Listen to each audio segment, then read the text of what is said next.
నమస్తే, good evening friends. ఈరోజు ఒక ముఖ్యమైనటువంటి టాపిక్ గురించి తెలుసుకునే ప్రయత్నం చేద్దాం. ఆ ముఖ్యమైనటువంటి టాపిక్ ఏంటంటే ప్రతి కాంపిటేటివ్ ఆస్పిరెంట్కు ఇది 100% ఇది కవర్ కావడానికి అవకాశం ఉంది. కానిస్టేబుల్ కానీ, ఎస్ఐ కానీ, టెట్, డిఎస్సి ఏ కాంపిటేటివ్ ఆస్పిరెంట్కైనా ఇది తప్పకుండా ఉపయోగపడే టాపిక్. ఆ టాపిక్ గురించి తప్పకుండా మనం తెలుసుకునే ప్రయత్నం చేద్దాం. అందులో 100% వచ్చే ప్రయత్నాలు చేద్దాము. ఆ టాపిక్ ఏంటంటే విటమిన్లు, మరి అదేవిధంగా శ్వాసక్రియ అనే అంశం గురించి తెలుసుకుందాం. ఈ విటమిన్లు మనిషి శరీర నిర్మాణానికి చాలా ఉపయోగకరం. ఈ విటమిన్లు కనుక లేకపోతే మనిషి అనారోగ్యానికి గురి కావడానికి అవకాశం ఉంటుంది అనే అంశాన్ని మనం తెలుసుకోవాలి. విటమిన్ల గురించి అధ్యయనం చేసే శాస్త్రాన్ని విటమినాలజీ అంటారు. ఏమంటారు? విటమినాలజీ అంటారు.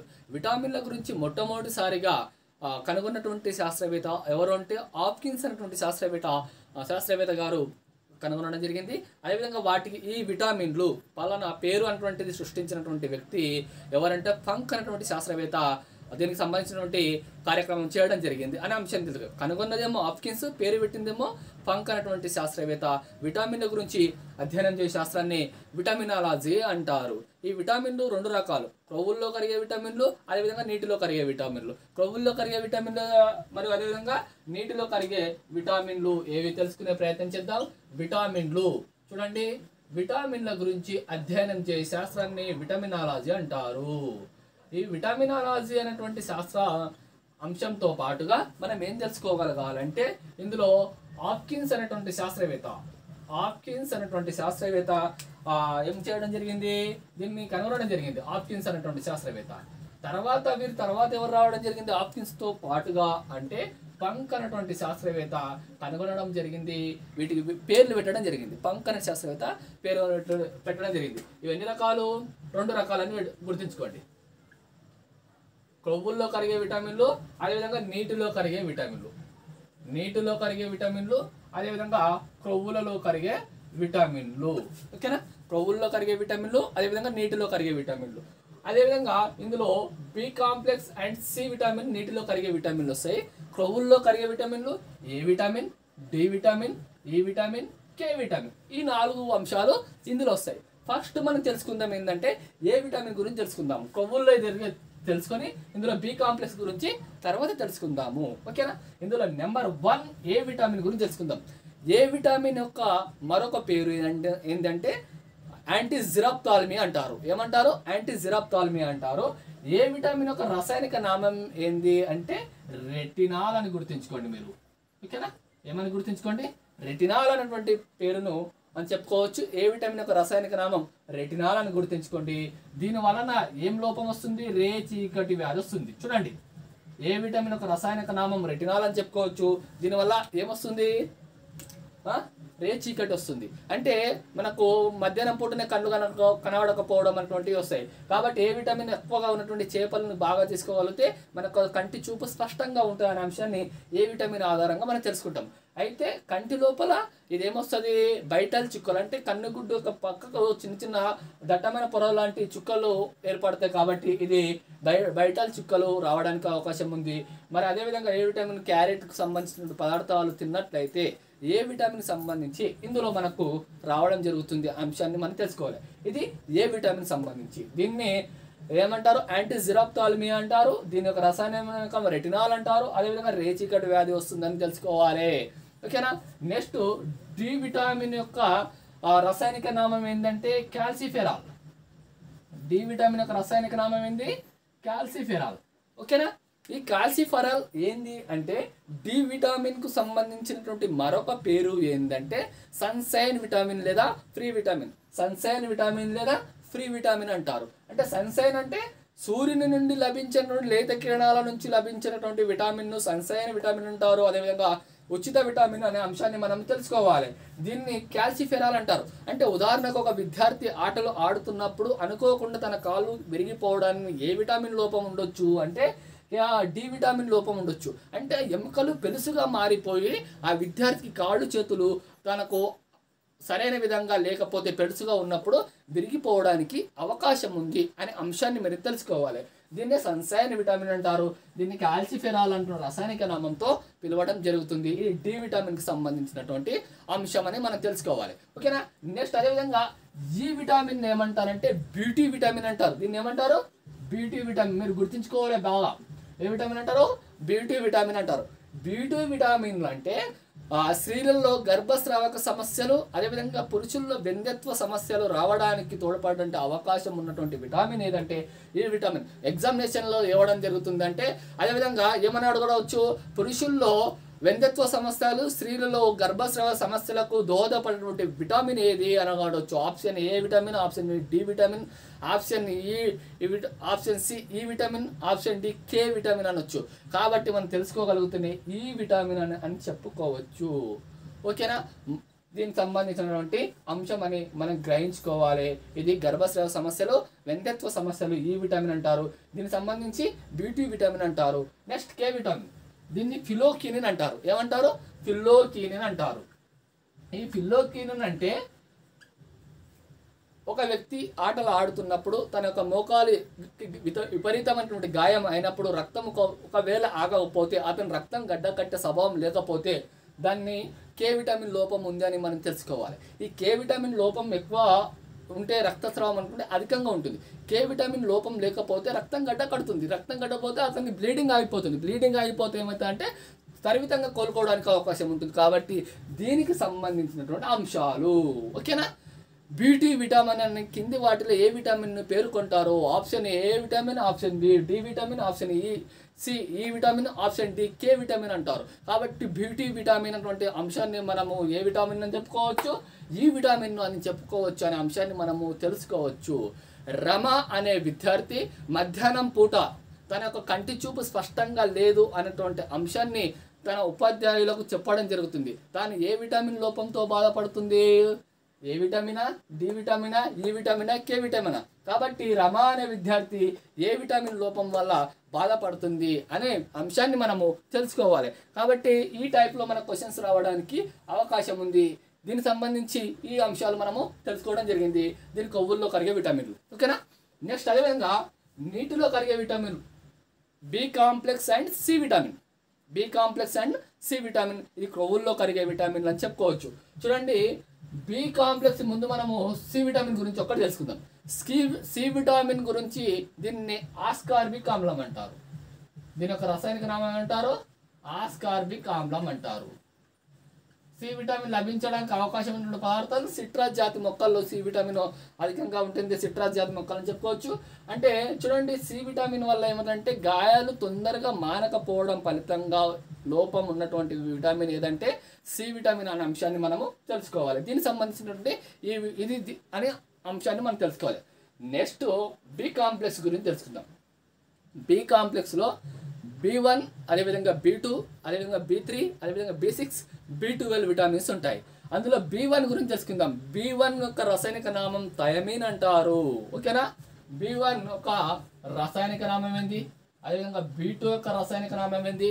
అదేవిధంగా B3 యొక్క రసాయనిక నామం ఏంది? B6 యొక్క రసాయనిక నామం ఏంది? B12 యొక్క రసాయనిక నామం ఏంది తెలుసుకోవాలి. ఓకేనా?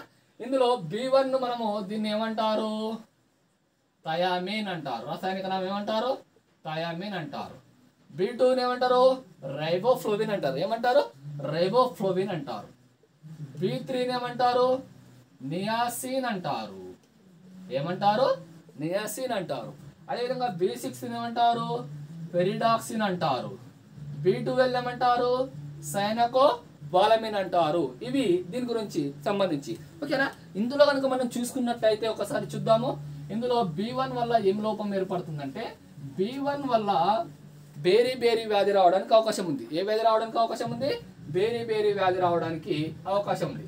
ఈ బేరీ వ్యాధి అంటే వాంతులు రావడానికి అవకాశం ఉంది. బేరీ అనేటువంటి అంశాన్ని మనం B1 వల్ల తెలుసుకోవాలి. అదేవిధంగా B2 రైబోఫ్లోవిన్ అంటే ఇందులో కనుక గమనించినట్లయితే గ్లాసైటిస్ అంటే నాలుక కొందరికి ఎర్రగా ఉంటుంది. ఎట్లుంటుంది? ఎర్రగా ఉండడానికి అవకాశం ఉంది. కాబట్టి దీన్ని ఏమంటారు? రైబోఫ్లోవిన్ అంటారు. ఓకేనా? రైబోఫ్లోవిన్ సంబంధించినటువంటి అంశం అని తెలుసుకోవాలి. నాలుక అనేటువంటి ఎర్రగా మారడానికి అవకాశం ఉన్నటువంటి విటమిన్ ఏదంటే B2 విటమిన్ రైబోఫ్లోవిన్ సంబంధించి. అదేవిధంగా B3 నియాసిన్ దీనికి సంబంధించి ఏంటంటే ఫెలాగ్రా అంటే చర్మ వ్యాధులు రావడానికి ఉన్నటువంటి విటమిన్ ఏది అంటే లోపం వల్ల నియాసిన్ లో వల్ల ఇది ఫెలాగ్రా వస్తుంది. నెక్స్ట్ B6 ఏమంటారు? ఫెరిడాక్సిన్ అంటారు. ఈ ఫెరిడాక్సిన్ లోపం వల్ల ఏమవుతుందంటే రక్తహీనత సమస్యలు ఏర్పడడానికి అవకాశం ఉన్నటువంటిది ఏది ఏ విటమిన్ B6 విటమిన్ అనే అంశాన్ని మీరు తెలుసుకోగలగాలి. ఓకేనా. నెక్స్ట్ B12 ఈ సైనకోబాలమిన్ అంటారు, దీని ఒక రసాయనిక నామం. ఈ సైనకోబాలమిన్ అంటే జీర్ణాశయంలో ఉన్నటువంటి బ్యాక్టీరియాను సంశ్లేషణ చేయడానికి తోడ్పడేటువంటి విటమిన్ B12 విటమిన్ అంటారు.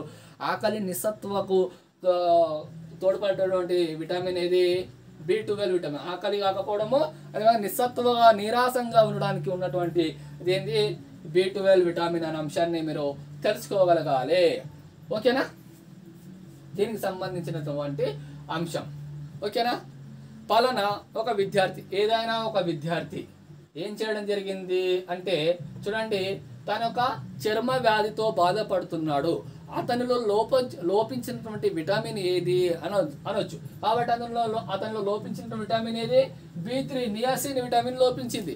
ఆ విద్యార్థికి నియాసిన్ విటమిన్ లోపించకపోతే తన ఆరోగ్యవంతుడు ఉంటుండే.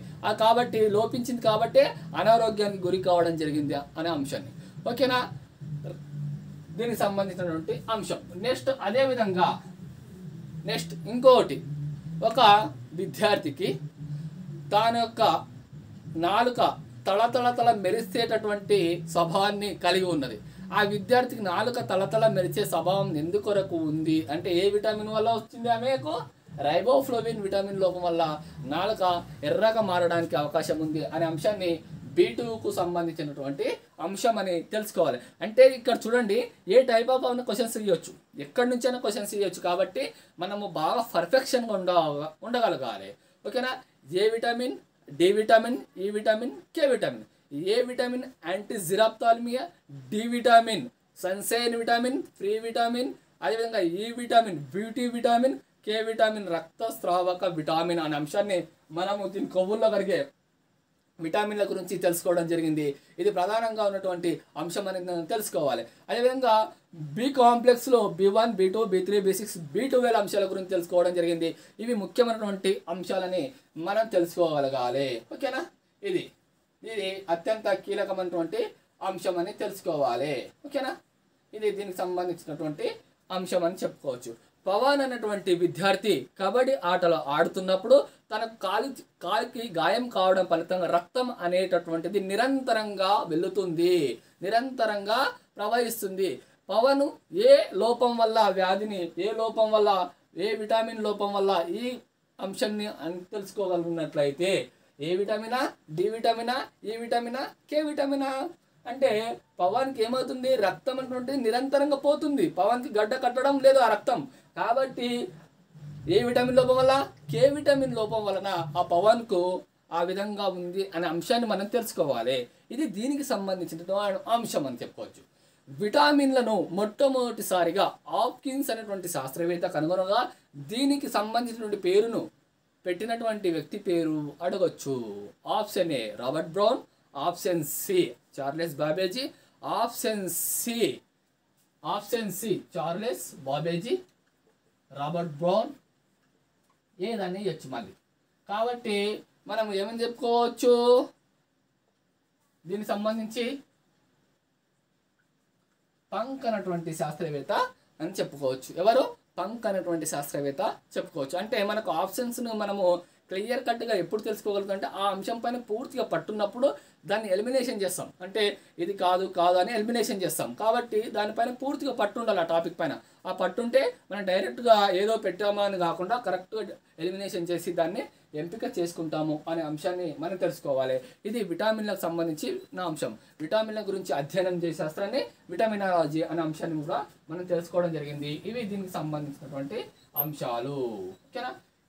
ఇంకే దీంతో పాటు పాంటోథెనిక్ ఆమ్లం. పాంటోథెనిక్ ఆమ్లం అంటే అరికలలో మంట రావడం అనేటువంటిది పాంటోథెనిక్ ఆమ్లం సంబంధించినటువంటి అంశం. ఇవి విటమిన్ల గురించి సంబంధించి. అదేవిధంగా శ్వాసక్రియ. ఈ శ్వాసక్రియ అనేటువంటిది మానవునికి చాలా కీలకం. శ్వాసక్రియ అనేటువంటిది మానవునికి చాలా కీలకం. ఈ శ్వాసక్రియ అనేటువంటిది ఎవరికైనా కూడా చాలా కీలకం. కాబట్టి శ్వాసక్రియ గురించి ఈరోజు మనం తెలుసుకుంటున్నాము. శ్వాసక్రియ అంటే జీవి తీసుకున్నటువంటి సంక్లిష్టమైన ఆహార పదార్థాలతో పాటుగా ఏం కావడం జరుగుతుంది, శక్తి కొరకు కార్బన్ డైఆక్సైడ్ మరియు అదేవిధంగా కార్బన్ డైఆక్సైడ్ మరియు అదేవిధంగా H2O నీటితో పాటుగా శక్తి విడుదల కావడాన్నే మనం ఏమని చెప్పుకోవచ్చు, శ్వాసక్రియ అంటారు. ఓకేనా. జీవి తీసుకున్నటువంటి సంక్లిష్ట ఆహార పదార్థాల నుండి కార్బన్ డైఆక్సైడ్తో నీటితో పాటు శక్తిని ఉత్పన్నం చేయడానికి ప్రక్రియను మనం ఏమంటారు, శ్వాసక్రియ అంటారు. శ్వాసక్రియ అనేటువంటి పదం రెస్పిరేటరీ అంటారు. రెస్పిరేటరీ ఇది ఏ పదం నుంచి రావడం జరిగింది, లాటిన్ పదం నుంచి రావడం జరిగింది. ఏ పదం నుంచి రావడం జరిగింది, లాటిన్ పదం నుంచి రావడం జరిగింది. ఈ శ్వాసక్రియ అనేటువంటి నియంత్రిత ప్రక్రియనా అనియంత్రిత ప్రక్రియనా, అనియంత్రిత ప్రక్రియ. ఓకేనా. ఇది అనియంత్రిత ప్రక్రియ. ఇది మధ్యముఖము, మెదడులో ఉన్నటువంటి మధ్యముఖము నియంత్రణలో ఉంటుంది, నియంత్రిస్తుందని చెప్పుకోవచ్చు. అనియంత్రిత ప్రక్రియ అని చెప్పుకోవచ్చు. అంటే దీని ఆధీనంలో కొంతవరకు ఉంటుంది. అనియంత్రిత అంటే ఏంది, ఎవరి ఆధీనంలో ఉండదు, కానీ మధ్యముఖము కొంతవరకు ఉంటుందని తెలుసుకోవాలి. ఓకేనా. ఇది శ్వాసక్రియకు సంబంధించినటువంటి అంశం. ఈ శ్వాసక్రియకు అంటే ఇందులో ఉచ్ఛ్వాస శ్వాసక్రియ జరగవచ్చు, నిశ్వాస శ్వాసక్రియ జరుగుతుంది అనే అంశం తెలుసుకోవాలి. ఇందులో వాయు సహిత శ్వాసక్రియ, అవాయు సహిత శ్వాసక్రియ. శ్వాసక్రియ ఎన్ని రకాలు, 2 రకాలు. ఓకేనా. వాయు సహిత శ్వాసక్రియ మరి అదేవిధంగా అవాయు సహిత శ్వాసక్రియ. అంటే ఆక్సిజన్ ఉన్నప్పుడు జరిగే శ్వాసక్రియను ఏమని చెప్పుకోవచ్చు, వాయు సహిత శ్వాసక్రియ అంటారు. ఇదే ఆక్సిజన్ లేకుంటే అవాయు సహిత శ్వాసక్రియ అని చెప్పుకోవచ్చు. అంటే ఆక్సిజన్ ఉన్నప్పుడు అంటే ఉన్నత శ్రేణి మొక్కలు కానీ అదేవిధంగా జీవులు వాయు సహిత శ్వాసక్రియలు. అవాయు సహిత శ్వాసక్రియలు అంటే ఈస్ట్, ఇవి అవాయు సహిత శ్వాసక్రియకు సంబంధించినటువంటి అంశం అని మనం తెలుసుకోవాలి. అదేవిధంగా శ్వాసక్రియ జీవుల్లో ఏ విధంగా జరుగుతుంటాయి అనే అంశాలను కనుక మనము శ్వాసావయవాలు ఎట్లుంటాయని తెలుసుకుందాము. ఈ శ్వాసావయవాలు జీవుల్లో ఎట్లుంటాయంటే, శ్వాసావయవాలు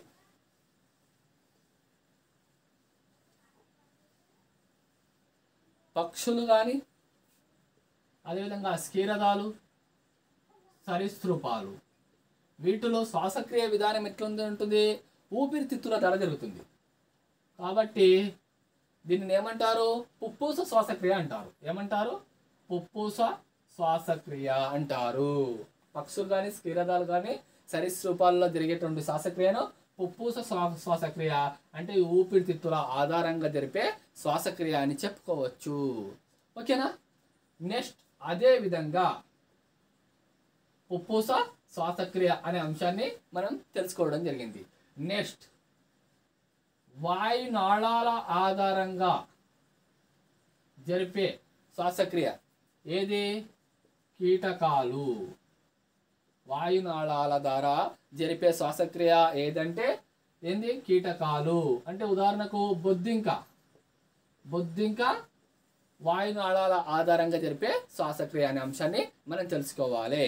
తర్వాత కనుక గమనించినట్లయితే కప్ప, అదేవిధంగా టాడ్పోల్ లార్వా, నెక్స్ట్ అదేవిధంగా చేపలు ఏంటి ద్వారా శ్వాసక్రియ జరుపుతాయి. ఇవి ఏంటి ద్వారా జరుపుతాయి శ్వాసక్రియ అంటే ఇవి మొప్పల ఆధారంగా శ్వాసక్రియ జరుపుతాయి. అంటే వీటిని ఏమంటారు, జల శ్వాసక్రియ అంటారు. వీటిని ఏమంటారు, జ్వల శ్వాసక్రియ అంటారు. జల శ్వాసక్రియ అంటారు దీనికి సంబంధించి. ఓకేనా. ఇది పుప్పూస శ్వాసక్రియ, అదేవిధంగా జల శ్వాసక్రియ, అదేవిధంగా వాయునాళాల శ్వాసక్రియ అనే అంశాన్ని మనము తెలుసుకోగలగాలి. ఇది దీనికి సంబంధించి అంశం. అదేవిధంగా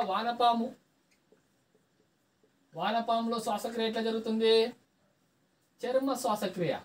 చర్మం ద్వారా శ్వాసక్రియ జరుపుకోవడానికి తోడ్పడేది ఏది, దీనికి వానపాములో చర్మ అంటే శ్వాసక్రియ జరపడానికి తోడ్పడేటటువంటి అవయవాల గురించి మనము తెలుసుకుంటున్నాము అనే అటువంటి అంశాన్ని మనం తెలుసుకోవాలి ఇక్కడ. అంటే పక్షులు, క్షీరదాలు, సరీసృపాల్లో ఊపిరితిత్తులు ఉండటం వల్ల అందులో పుప్పూస శ్వాసక్రియ అంటారు. ఓకేనా. కప్ప, టాడ్పోల్ లార్వా, అదేవిధంగా చేపలు వీటిని ఏమంటారు, జల శ్వాసక్రియ జరుపుకుంటారు. వీటి ఆధారంగా మొప్పల ఆధారంగా అంటారు. కీటకాలు వాయునాళాల ఆధారంగా జరుపుకుంటారు అన్నట్టు అంశాన్ని మనము తెలుసుకోవాలి. బొద్దింక అని ఉదాహరణ చెప్పుకోవచ్చు. అదేవిధంగా చర్మం ద్వారా శ్వాసక్రియ జరిపే ప్రక్రియను ఏమంటారు? వానపాములో చర్మం ద్వారా జరిగే ప్రక్రియ అనే అంశాన్ని మనం తెలుసుకోవాలి. ఇది శ్వాసక్రియకు తోడ్పడేటువంటి వివిధ అవయవాలు ఏవంటే ఇవి అని చెప్పుకోవచ్చు. మీకు మనకు ఎగ్జామినేషన్లో ఎట్లా రావడానికి అవకాశం ఉందంటే, అంటే వాయునాళ శ్వాసక్రియ జరిపే జీవి ఏది అనొచ్చు. వాయునాళ శ్వాసక్రియ జరిపే జీవి ఏది అంటే ఆప్షన్ ఏ బొద్దింక, ఆప్షన్ బి చేప, ఆప్షన్ సి మానవుడు, ఆప్షన్ డి పక్షులు అనొచ్చు. కాబట్టి మనం బాగా చదువుకున్నట్లయితే మనము వాయునాళ శ్వాసక్రియను ఏమని చెప్పుకోవచ్చు? బొద్దింక అని చెప్పుకోవచ్చు. ఓకేనా? జల శ్వాసక్రియ జరిపే జీవి ఏదనొచ్చు? జల శ్వాసక్రియ జరిపే జీవి అనొచ్చు. ఆప్షన్ ఏ పక్షులు, ఆప్షన్ బి చేపలు, ఆప్షన్ సి కీటకాలు, ఆప్షన్ డి పైవేవి కావనొచ్చు. కాబట్టి జల శ్వాసక్రియ జరిపే జీవులు ఏవి అంటే మనకు ఏది? చేపలు జల శ్వాసక్రియ. అంటే ఇవి మొప్పల ఆధారంగా ఇవి జల శ్వాసక్రియ జరుపుతాయి అనే అంశాన్ని మనము తెలుసుకోవాలి. అంటే వివిధ శ్వాస అవయవాలు అనే అంశాన్ని మనం ఇవి తెలుసుకోవాలి. ఇది దీనికి సంబంధించినటువంటి అంశం అని మనం తెలుసుకోవాలి. సర్వసాధారణంగా ఇది చాలా కీలకమైనటువంటి అంశాలు అని చెప్పుకోవచ్చు. ఓకేనా? అదేవిధంగా ఈ శ్వాస వ్యవస్థ పైన విస్తృతంగా అధ్యయనం చేసినటువంటి శాస్త్రవేత్తలు కూడా ఉన్నారు. అందులో కనుక గమనించినట్లయితే వాన్ ఎల్మెట్, జాన్ డాఫర్ అనేటువంటి శాస్త్రవేత్తలు గిట శ్వాసక్రియ పైన విస్తృతంగా అధ్యయనం చేయడం జరిగింది. అంటే వాన్ ఎల్మెట్ అనేటువంటి ఏం చెప్పడం జరిగిందంటే, ఏదైనా ఒక పదార్థాన్ని గాలిలో కనుక మండించినట్లయితే ఆ పదార్థం నుంచి వెలువడినటువంటి అంశమే వాయు అనేటువంటి అంశాన్ని తెలియజేయడం జరిగింది అనే అంశాన్ని మనం తెలుసుకోవాలి. ఓకేనా? వాన్ ఎల్మెట్, జాన్ డాఫర్ అనేటువంటి అంశాలు మనము తెలుసుకోగలగాలి. ఓకేనా?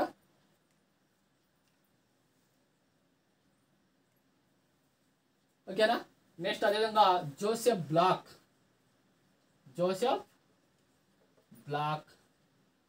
వాన్ ఎల్మెట్, జాన్ డాఫర్ అనేటువంటి శాస్త్రవేత్తలు ఏం చేయడం జరిగింది? శ్వాసక్రియ గురించి పూర్తిగా వీరు అధ్యయనం చేయడం జరిగింది అనే అంశం. అంటే జాన్ డాఫర్ ఏం చెప్పడం జరిగింది? ఏదైనా ఒక పదార్థాన్ని దహనం చేయడం ఫలితంగా ఏర్పడినటువంటి శ్వాసక్రియ ప్రక్రియనే, ఏదైనా ఒక జీవిని మండించడం ఫలితంగా దాని నుంచి వెలువడినటువంటి వాయువునే మనం ఏమని చెప్పుకోవచ్చు? శ్వాసక్రియ అనేటువంటి అంశాన్ని జాన్ డాఫర్ చెప్పుకోవడం జరిగింది. వాన్ ఎల్మెట్ ఏం చేయడం జరిగింది? ఏదైనా ఒక పదార్థాన్ని గాలిలో మండించినప్పుడు, అంటే బొగ్గును గాలిలో మండించినప్పుడు దాని నుంచి వెలువడేటటువంటి పదార్థాన్ని శ్వాసక్రియగా చెప్పిండనే అంశాన్ని చెప్పడం జరిగింది. తర్వాత జోసెఫ్ బ్లాక్ సున్నమును ఏం చేయడం జరిగింది? సున్నం లాంటి ఒక పదార్థాన్ని మండించినప్పుడు అక్కడి నుంచి వెలువడినటువంటి ఘన పదార్థాన్ని మనము శ్వాసక్రియకు వెలువడినటువంటి వాయువును మనము శ్వాసక్రియ అనే అంశాన్ని వీళ్ళు చెప్పడం జరిగింది. అంటే వాళ్ళ వంతుగా శాస్త్రవేత్తలు వివిధ రకాలుగా ప్రయత్నాలు చేయడం జరిగింది అనే అంశాన్ని మనం తెలుసుకోవాలి. ఇది ముఖ్యమైనటువంటి అంశం. అంటే శ్వాసక్రియ పైన విస్తృతంగా అధ్యయనాలు చేసినటువంటి శాస్త్రవేత్తలు ఎవరు అని అడగవచ్చు.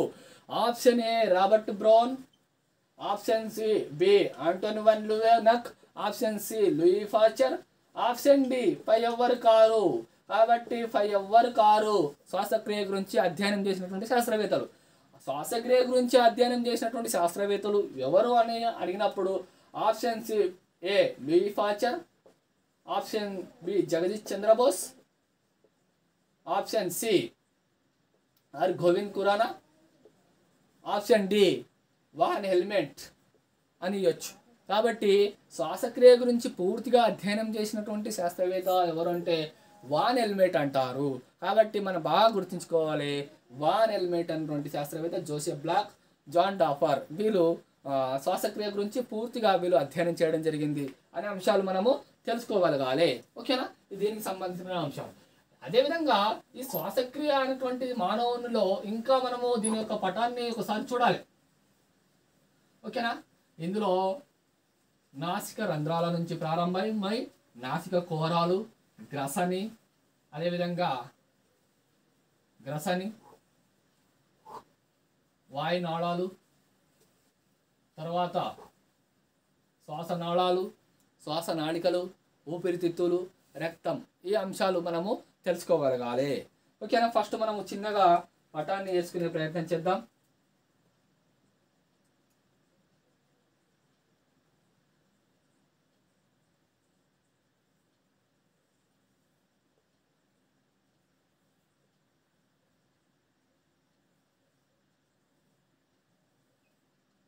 ఓకే, ఇది ఒక పటం అనుకోండి. ఇది ఊపిరితిత్తుల పటం. ఇక్కడి నుంచి ప్రారంభమైనటువంటి అంశాలు ఏంటంటే ఇవి శ్వాసనాళికలు అమ్మ. ఓకేనా, ఇవి శ్వాసనాళికలు. తర్వాత ఇక్కడ ఇవి పదార్థాలు శ్వాసనాళాలు. పదార్థాలు కాదు, ఇవి శ్వాసనాళాలు. తర్వాత దీనిని కుడి ఊపిరితిత్తు అంటారు, దీన్ని ఎడమ ఊపిరితిత్తు అంటారు. ఓకేనా. ఇందులో మనకు ఏమవుతుంది,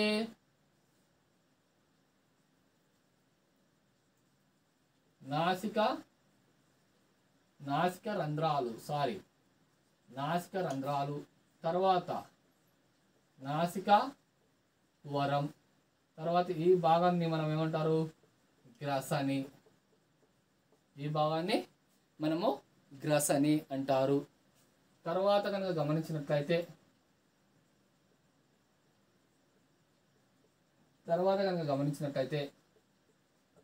స్వరపేటిక. తర్వాత ఈ చిన్న నిర్మాణాలు ఉంటాయి ఇక్కడ, ఇవి వాయుగోణులు.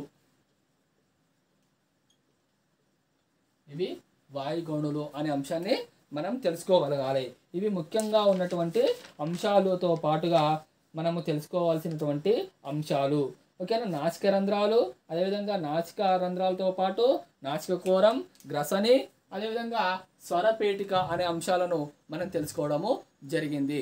ఇందులో కనుక గమనించినట్లయితే నాసిక రంధ్రాల గురించి ఫస్ట్ మనం తెలుసుకుందాం. మనము నాసిక రంధ్రాల గురించి తెలుసుకుందాం. ఈ నాసిక రంధ్రాలు అంటే ఈ రెండు ముక్కులు. ఓకేనా, ఈ ముక్కు అన్నట్టు. ఈ నాసిక రంధ్రాలు మొట్టమొదటిగా శ్వాసక్రియకు ప్రారంభమయ్యేటువంటి భాగాన్ని మనము నాసిక రంధ్రాలు అంటారు. శ్వాసక్రియకు ప్రారంభమైనటువంటి భాగాన్ని నాసిక రంధ్రాలు అంటారు. అదేవిధంగా నాసిక కోరం. ఈ నాసిక కోరము ఏంటంటే ఈ నాసిక కోరాన్ని బయట నుంచి వచ్చేటటువంటి గాలికి, మరి విధంగా శరీరం లోపల ఉన్నటువంటి గాలి ఉష్ణోగ్రతకు, తేమ అనేటువంటిది సమతుల్యంగా చేయడానికి, అదేవిధంగా ఈ నాసిక కోరంలో ఉన్నటువంటి ఈ ముక్కు లోపల ఉన్నటువంటి రోమాలు, దుమ్ము ధూళి కణాలను ఏం చేయడం జరిగింది, అక్కడే ఆపివేయడానికి తోడ్పడుతుంది అనే అంశాన్ని. లోపల ఉన్నటువంటి శరీరం లోపల ఉన్నటువంటి శ్వాస గాలి కంటే బయట నుంచి వచ్చేటటువంటి గాలి ఎక్కువ తేమగా ఉంటుంది అనే అంశాన్ని మనము నాసిక కోరంలో తెలుసుకోవాలి. ఓకేనా, దీనికి నాసిక కోరంలో తెలుసుకోవాలి. తర్వాత ఇందులో నాసిక కోరంలో అంటే గాలి అనేటువంటిది ఎట్లా ఉంటుంది, రోమాలు అటువంటి అడ్డుకోవడం, దుమ్ము ధూళి కణాలు అడ్డుపడతాయి. వీటితో పాటుగా మళ్ళీ ఏం జరుగుతుంది, బయటికి గాలి ఎక్కువ తేమగా ఉంటుంది అనే అంశాలు ఎందులో వస్తుంది, నాసిక కోరంలో వస్తుంది. ఓకేనా, ఇది నాసిక కోరానికి సంబంధించినటువంటి అంశం. ఓకేనా. నెక్స్ట్ అదేవిధంగా గ్రసని. ఈ గ్రసని చాలా కీలకమైనటువంటిది. ఏంది గ్రసని? ఈ గ్రసని కనుక గమనించినట్లయితే జీర్ణ వ్యవస్థకు వెళ్ళేటటువంటి గాలి, అదేవిధంగా జీర్ణ వ్యవస్థకు వెళ్ళేటటువంటి ఆహారం సంబంధించి, అదేవిధంగా ఊపిరితిత్తులకు వెళ్ళేటటువంటి గాలికి సమతూకంగా ఉండడానికి తోడ్పడేదే గ్రసని అనే తెలుసుకోవాలి. అంటే జీర్ణ వ్యవస్థకు వెళ్ళేది, మరియు అదేవిధంగా అదేవిధంగా ఎక్కడికి, ఊపిరితిత్తులకు చేరుకునేటువంటి ప్రక్రియకు తోడ్పడేదే గ్రసని అనే అంశాన్ని ఇది తెలుసుకోవాలి. తర్వాత కనుక గమనించినట్లయితే ఈ స్వరపేటిక కనుక గమనించినట్లయితే ఈ సన్నని మృదులాసితో నిర్మితమైనటువంటి ఇవి సి ఆకారంలో ఉన్నటువంటి నిర్మాణాలు అనే అంశాలు మనము స్వరపేటికలో తెలుసుకుంటాము. అంటే ఈ స్వరపేటికలు ఎందుకు తోడ్పడతాయి? ఉచ్ఛ్వాస శ్వాసక్రియ ద్వారా, ఉచ్ఛ్వాసం శ్వాసక్రియ అంటే నిశ్వాస శ్వాసక్రియ ద్వారా ఈ గాలి అనేటువంటి బయటికి వచ్చినప్పుడు స్వరపేటిక పైనుండి వెళ్ళడం జరుగుతుంది. అప్పుడే మనకు మాటలాడడానికి, అప్పుడే మనకు గట్టి శబ్దం చేయడానికి తోడ్పడతాయి అనేటువంటి అంశాలను మనము తెలుసుకోవాలి. ఈ దీనికి సంబంధించినటువంటి ముఖ్యమైనటువంటి అంశం అని మనం తెలుసుకోగలగాలి. ఇది స్వరపేటికకు సంబంధించినటువంటి అంశం. నాసిక రంధ్రాల గురించి తెలుసుకోవడం జరిగింది, అదేవిధంగా నాసిక కోరం గురించి తెలుసుకోవడం జరిగింది, గ్రసని గురించి తెలుసుకోవడం జరిగింది, స్వరపేటిక గురించి కూడా మనం తెలుసుకోవడము జరిగింది. అంటే మనకు మాటలు ఎట్లొస్తున్నాయి? నిశ్వాసం ప్రక్రియ ద్వారా. అంటే ఉచ్ఛ్వాసం అంటే ఏంది? లోపలికి గాలి పీల్చుకోవడం. నిశ్వాసం అంటే బయటికి గాలి పీల్చుకోవడం. బయటికి ఎప్పుడైతే గాలిని మనం వదిలేస్తున్నామో అటువంటి సందర్భంలో ఈ స్వరపేటిక పైనుండి వస్తున్నప్పుడు, స్వరపేటిక పైనుండి వచ్చినప్పుడు అప్పుడు శబ్దము అనేటువంటి వస్తుంది. కాబట్టి నేను మాట్లాడుతున్నా అంటే నాలో ఉన్నటువంటి నిశ్వాసం ద్వారా గాలి బయటికి వస్తుంది. కాబట్టి దీన్ని స్వరపేటిక ఇది అని చెప్పుకోవచ్చు. అదేవిధంగా శ్వాసనాళాలు, దీని తర్వాత స్వరపేటికల తర్వాత వచ్చేటటువంటి ప్రక్రియ ఏంది? శ్వాసనాళాలు అనేటువంటిది ఇవి ఊపిరితిత్తులకు ప్రారంభమయ్యే భాగం. ఈ కుడి ఊపిరితిత్తు, ఎడమ ఊపిరితిత్తులకు వెళ్ళేటటువంటి భాగం అనే అంశాన్ని మనం నాళాలు అనే అంశాన్ని తెలుసుకోవాలి. ఓకేనా? అదేవిధంగా శ్వాసనాళికలు అంటే శ్వాసనాళికలతో అంతమయ్యేటటువంటి, శ్వాసనాళాల నుండి శ్వాసనాళికలతో అంతమయ్యేటువంటి భాగం అని చెప్పుకోవచ్చు. ఇవి ఎందుకొరకు ఉపయోగపడుతుంది? వాయువుల నిర్మాణాన్ని కూడా తోడ్పడుతుంది అనే అంశాన్ని తెలుసుకోవాలి.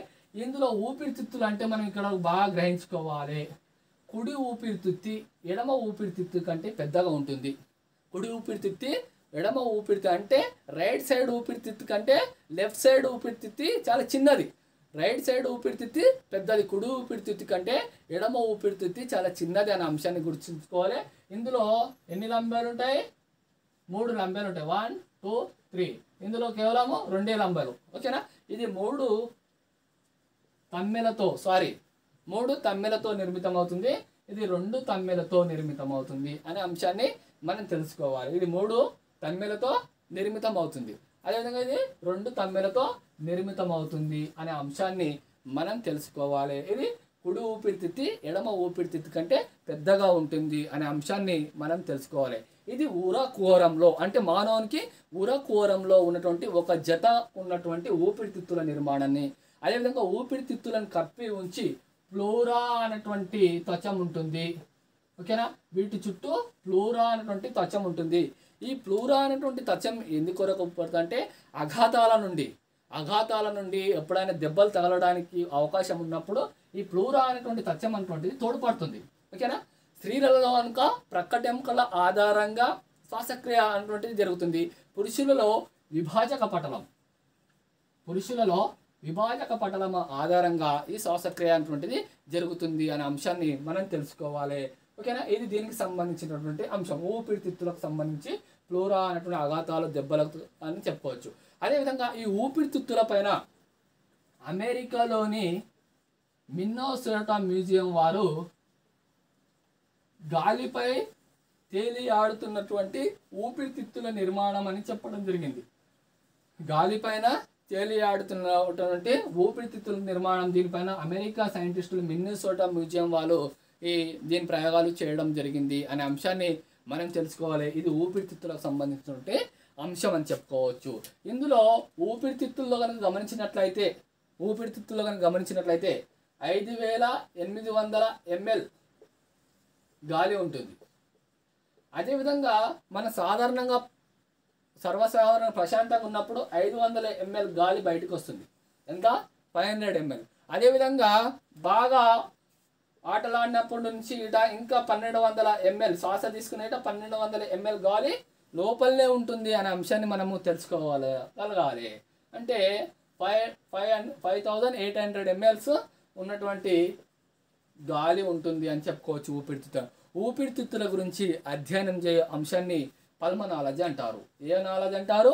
పల్మనాలజీ అంటారు. ఊపిరితిత్తుల గురించి పూర్తిగా అధ్యయనం చేసే అంశాన్ని పల్మనాలజీ అంటారు. ఇది దీనికి సంబంధించి ఊపిరితిత్తులకు సంబంధించినటువంటి అంశం అని మనం గుర్తుంచుకోవాలి.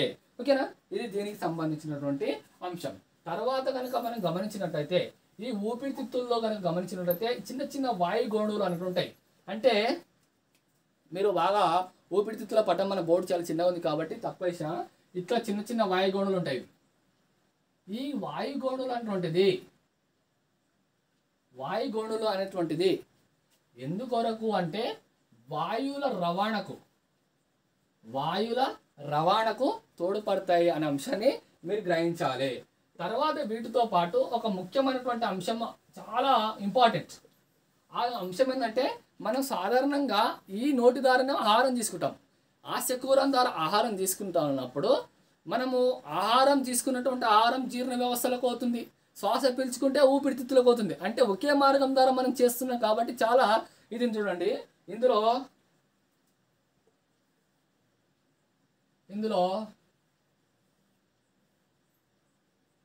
ఉపజీవిక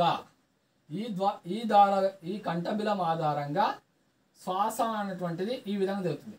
అదేవిధంగా ఇక్కడ చూడండి, ఇక్కడ నుంచి ఏం జరుగుతుందంటే ఈ అడ్డుపటలం ఉండటం ఫలితంగా ఇక్కడ నుంచి ఆహారం అనేటువంటిది పోతుంది, ఆహారం ఇక్కడ నుంచి ఆహారం అనేటువంటిది వెళుతుంది. ఇక్కడ నుంచి శ్వాస అంటే చూడండి ఇక్కడ ఏం జరుగుతుంది, ఉపజీవిక అనేటువంటి ఉండడం ఫలితంగా ఆహారం తీసుకున్న సమయంలో జీర్ణశయంలోకి వెళ్తుంది. శ్వాస పీల్చుకున్న టైంలో ఎక్కడ వెళ్తుంది, ఊపిరితిత్తుల నుంచి మనకు బయటికి వస్తుంది అనే అంశాన్ని మనము తెలుసుకోవాలి. అంటే ఇక్కడ ఆహారం తీసుకున్నప్పుడు ఇక్కడ ఉన్నటువంటి ఈ కంఠబిలము కొద్దిపాటి పాక్షికంగా మూసివేయబడుతుంది. ఆలోపే మూసుకున్న తర్వాత మళ్ళీ తెరుచుకోవడం జరుగుతుంది. ఇది చాలా గొప్ప ప్రక్రియ అని చెప్పుకోవచ్చు మన సైన్స్లో. ఇది ఓకేనా, గొప్ప ప్రక్రియ అని చెప్పుకోవచ్చు. దానివల్ల ఉపజీవిక వలన జరుగుతుంది అనే అంశాన్ని మీరు తెలుసుకోగలగాలి. దానివల్ల ఉపజీవిక ద్వారా పాక్షికంగా మూసివేయడం బలవంతంగా అనే అంశాన్ని మనం తెలుసుకోవాలి. ఓకేనా, ఇది ముఖ్యమైనటువంటి అంశం అని తెలుసుకోవాలి. తర్వాత కనుక గమనించినట్లయితే ఈ శ్వాసక్రియ రేటు అనేటటువంటిది ఒక్కసారి మనం పరిశీలన చేయాలి. ఈ శ్వాసక్రియ రేటు అనేటువంటిది కనుక గమనించినట్లయితే ఈ శ్వాసక్రియ రేటు అనేటువంటిది మనం ఒకసారి గమనించుకోవాలి. అప్పుడే పుట్టినటువంటి పిల్లలలో కనుక గమనించినట్లయితే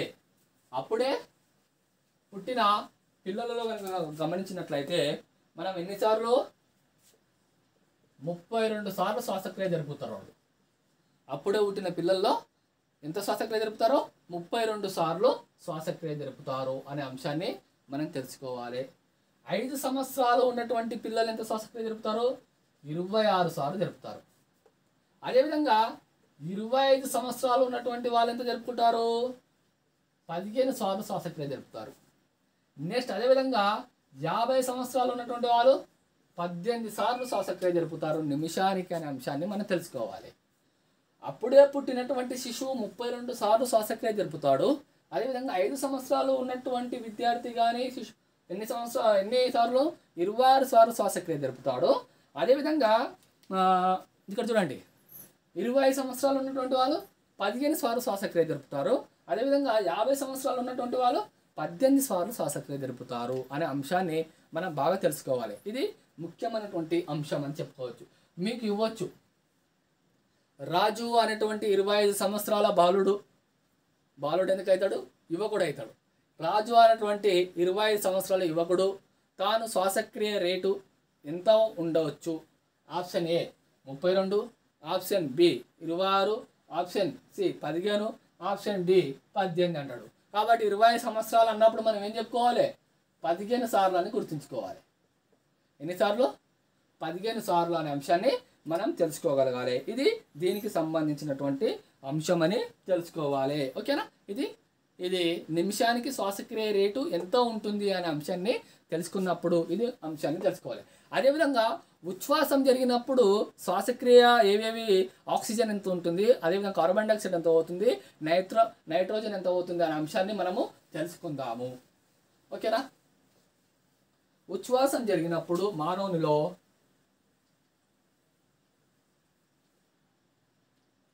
ఉచ్ఛ్వాసం జరిగినప్పుడు 21% ఏం జరుగుతుంది, ఆక్సిజన్ ఎంత 21%. Next 0.03 carbon dioxide, 0.03 carbon dioxide, 78% నత్రజని. ఓకేనా, 78% నత్రజని. ఇక్కడ మీరు బాగా గుర్తుంచుకోవాలి. ఇక్కడ ఊపిరితిత్తుల పటం తీసేద్దాం ఇది. అదే నిశ్వాసం బయటికి లోపలికి గాలి పీల్చుకున్నప్పుడు ఇంత మొత్తంలో వచ్చింది.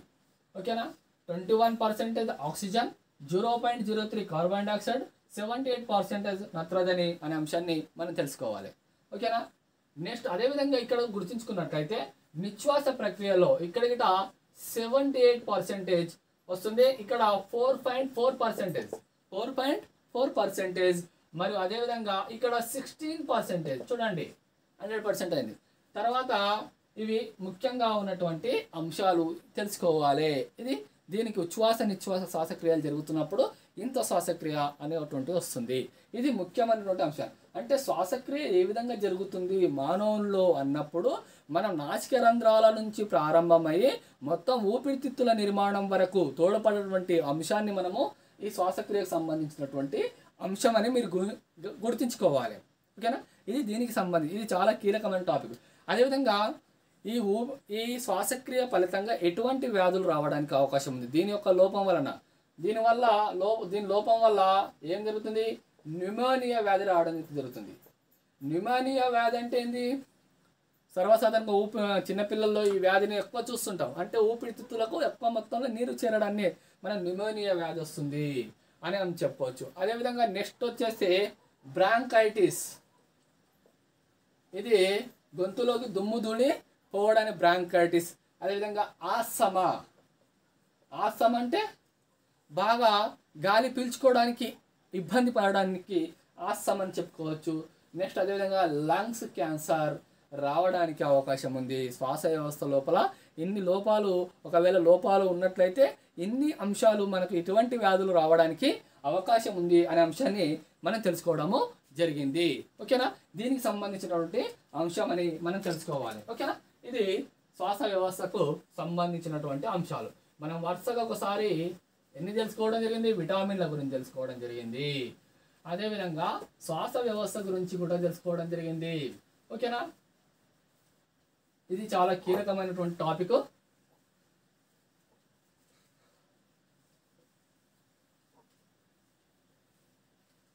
ఇది చాలా కీలకమైనటువంటి టాపిక్ అని మనం తెలుసుకోవడం జరిగింది. ఓకేనా, ఇది దీనికి సంబంధించినటువంటి అంశం. ఇది అత్యంత కీలకమైన టాపిక్. ఎక్కడి నుంచైనా మనకు అడగవచ్చు. ఓకేనా, ఎక్కడి నుంచైనా మనకు అడగవచ్చు. శ్వాసక్రియకు సంబంధించిన శ్వాసక్రియ పైన పరిశోధన చేసినటువంటి శాస్త్రవేత్తలు జాన్ డాఫర్, అదే వాన్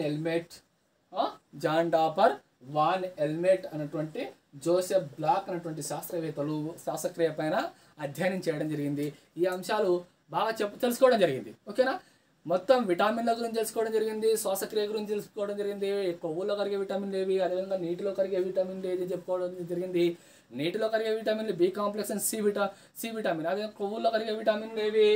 ఏ vitamin, D vitamin, E vitamin, K vitamin. ఇవి అత్యంత కీలకంగా ఉన్నటువంటి అంశాలు. ఇవి మీరు 100% మర్చిపోవద్దు. ప్రతి కాంపిటేటివ్ ఎగ్జామ్లో మనకు తప్పకుండా రావడానికి అవకాశం ఉన్నటువంటి అంశాలు. ఓకేనా, శ్వాసక్రియ గురించి ఇప్పుడు మనకు క్వశ్చన్స్ వేసుకుందాం. విటమిన్ల గురించి కొన్ని క్వశ్చన్స్ వేసుకుందాం. ఓకేనా, విటమిన్ల గురించి కొన్ని క్వశ్చన్స్ వేసుకుందాం. నెంబర్ 1 క్వశ్చన్ వచ్చేస్తే ఏం చేద్దాము అంటే, రాజు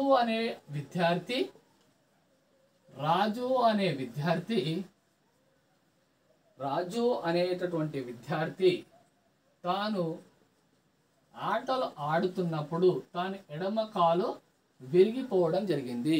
ఏ విటమిన్ లోపం వలన? Option A vitamin, option B C vitamin, option C D vitamin, పైవేవి కావంటారు. కాబట్టి ఏ విటమిన్ లోపం ఉంది? రాజుకు డి విటమిన్ లోపం ఉంది. కాబట్టి డి విటమిన్ లోపం వల్ల రాజుకు ఈ ప్రక్రియ కొనసాగింది అనే అంశాన్ని మనం తెలుసుకోగలగాలి. నెక్స్ట్ అదేవిధంగా మానవుని శరీరంలో జీర్ణ వ్యవస్థలో బ్యాక్టీరియా సంశ్లేషణ జరిగేటటువంటి విటమిన్ ఏది అంటారు? అందులో option A B1, option 2 B6, option C B12, option D A and B అనొచ్చు. ఏ అండ్ బి అనొచ్చు. కాబట్టి మనకు ఇక్కడ చూడండి B1 వల్ల థయామిన్ వస్తుంది, B6 వల్ల ఏమొస్తుంది, B6 వల్ల పెర్నిసియా, ఓకేనా. అదేవిధంగా B12 వల్ల సైనకోబాలమిన్ అని చెప్పుకోవడం జరిగింది, రక్తహీనత వస్తుంది ఇక్కడ. అంటే B12 వల్ల ఏమొస్తుంది, బ్యాక్టీరియాలను సంశ్లేషణ చేయడానికి జీర్ణ వ్యవస్థలో ఉన్నటువంటిది అని చెప్పుకోవచ్చు. కాబట్టి B12 విటమిన్ ఇది మానవుని శరీరంలో ఉన్నటువంటి బ్యాక్టీరియా సంశ్లేషణకు తోడ్పడుతుంది అనే అంశం తెలుసుకోవాలి. కాబట్టి ఇది ఆప్షన్ ఏది సి ఆప్షన్ వస్తుంది. ఇది ఏ ఆప్షన్ వస్తుంది, సి ఆప్షన్ వస్తుంది అని మీరు గుర్తుంచుకోవాలి. నెక్స్ట్ అదేవిధంగా విటామిన్ల గురించి అధ్యయనం చేసే శాస్త్రాన్ని ఏమని చెప్పుకోవచ్చు. Option A dermatology, option D pulmonology, option B, option C వచ్చేసి డాక్టియాలజీ, అదేవిధంగా విటమినాలజీ అంటారు. కాబట్టి దీనికి సంబంధించి ఏం చెప్పుకోవచ్చు, విటమినాలజీ అంటారు. అంటే చూడండి వివిధ అధ్యయన శాస్త్రాలు అంటే చాలా కీలకం. అంటే చూడండి కంటి గురించి అధ్యయనం చేసే అంశాన్ని మనము ఏమని చెప్పుకోవచ్చు, ఆప్థమాలజీ అంటారు, ఓకేనా. అదేవిధంగా చర్మం గురించి అధ్యయనం చేయు అంశాన్ని మనం డెర్మటాలజీ అంటారు. అదేవిధంగా గుండె గురించి అధ్యయనం చేయ అంశాన్ని కార్డియాలజీ అంటారు. నెక్స్ట్ ఊపిరితిత్తుల గురించి అధ్యయనం చేయ అంశాన్ని పల్మనాలజీ అంటారు. నెక్స్ట్ మూత్రపిండాల గురించి అధ్యయనం చేయ అంశాన్ని నెఫ్రాలజీ అంటారు. అదేవిధంగా మెదడు నాడి వ్యవస్థ గురించి అధ్యయనం చేయ అంశాన్ని న్యూరాలజీ అంటారు, ఓకేనా. అదేవిధంగా వేలిముద్రల గురించి అధ్యయనం చేయ అంశాన్ని డాక్టియాలజీ అంటారు. అదేవిధంగా నెక్స్ట్ అదేవిధంగా స్త్రీలకు సంబంధించి అధ్యయనం చేయ డాక్టర్ని సంబంధించి గైనకాలజిస్ట్ అంటారు. ఏమంటారు, గైనకాలజిస్ట్ అంటారు. ఇవి చాలా కీలకంగా ఉన్నటువంటి అంశాలని తెలుసుకో. వివిధ అధ్యయన శాస్త్రాల్లో మనకు టెట్, డిఎస్సి, కానిస్టేబుల్ ఏ దానికన్నా చిన్న విషయాల్లో కూడా బిట్ మిస్ కావడానికి అవకాశం ఉంది. కాబట్టి ఇది అత్యంత కీలకమైనటువంటి టాపిక్ ఇది. విటామిన్లు మరియు అదేవిధంగా శ్వాసక్రియ గురించి మనం పూర్తిగా తెలుసుకోవడం జరిగింది. నెక్స్ట్ అదేవిధంగా నా యూట్యూబ్ ఛానల్ని తప్పకుండా సబ్స్క్రైబ్ చేసుకునే ప్రయత్నం చేయండి. ఎందుకో సబ్స్క్రైబ్ చేసుకోవాలంటే నేను క్లాస్ చెప్పగానే మీ దగ్గర నోటిఫికేషన్ వస్తుంది. కాబట్టి నా యూట్యూబ్ ఛానల్ సబ్స్క్రైబ్ చేయండి, షేర్ చేయండి, 10 మందికి విజ్ఞానాన్ని పంచే ప్రయత్నం ఇది. థ్యాంక్ యూ సో మచ్, ధన్యవాదాలు.